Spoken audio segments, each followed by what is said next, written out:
শনিবার কোচবিহার জেলার জামালদহে শুরু হলো রিইউনিয়ন ক্রিকেট কাপ।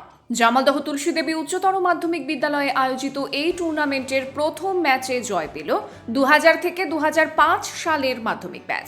টসে জিতে নির্ধারিত 12 ওভারে ব্যাট করে তারা তোলে 159 রান।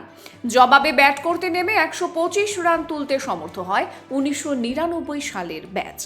রবিবার একই মাঠে রয়েছে 3টি ম্যাচ। জামালদহ তুলসী দেবী উচ্চতর মাধ্যমিক বিদ্যালয় কর্তৃপক্ষ এবং প্রাক্তন ক্রীড়াপ্রেমী ছাত্রদের যৌথ উদ্যোগে 8 দলীয় এক্স স্টুডেন্টস রিইউনিয়ন ক্রিকেট কাপের আয়োজন করা হয়েছে। টুর্নামেন্টের ফাইনাল খেলা অনুষ্ঠিত হবে 17 মার্চ রবিবার। এই প্রতিযোগিতায় জামালদহ তুলসী দেবী উচ্চতর মাধ্যমিক বিদ্যালয়ের বিভিন্ন বছরের মাধ্যমিক ব্যাচের প্রাক্তন ছাত্ররা অংশগ্রহণ করেছেন।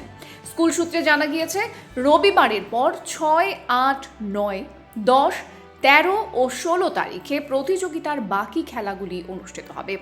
শনিবারের উদ্বোধনী ম্যাচে উপস্থিত ছিলেন জামালদহ গ্রাম পঞ্চায়েতের প্রধান গীতা বর্মন, উপপ্রধান গোপাল চন্দ্র রায়, জামালদহ তুলসী দেবী হাই স্কুলের ভারপ্রাপ্ত প্রধান শিক্ষক সুনীল চন্দ্র দাস, স্কুল পরিচালন কমিটির সভাপতি অভিধান তরফদার এবং অবসরপ্রাপ্ত শিক্ষক শিক্ষিকারা।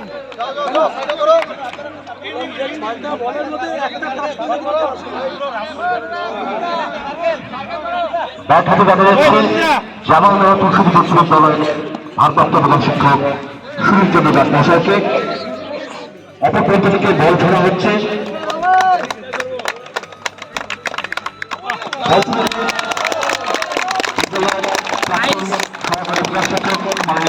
সিদ্ধার্থ কোহলিয়াকে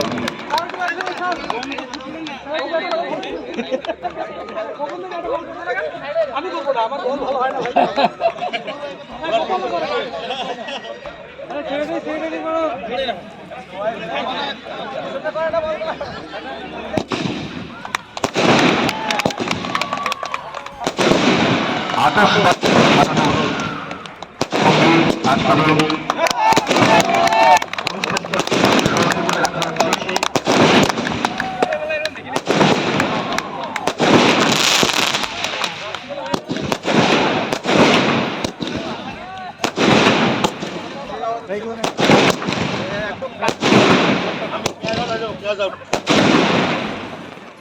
बैट कर दे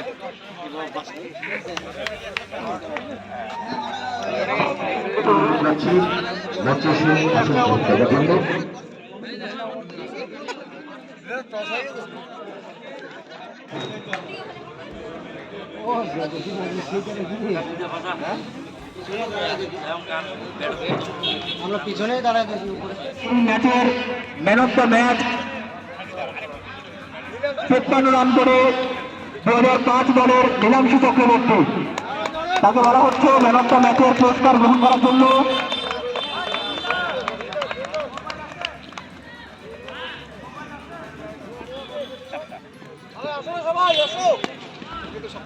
প্রথম দিনের প্রথম ম্যাচ শেষ হয়ে গেল।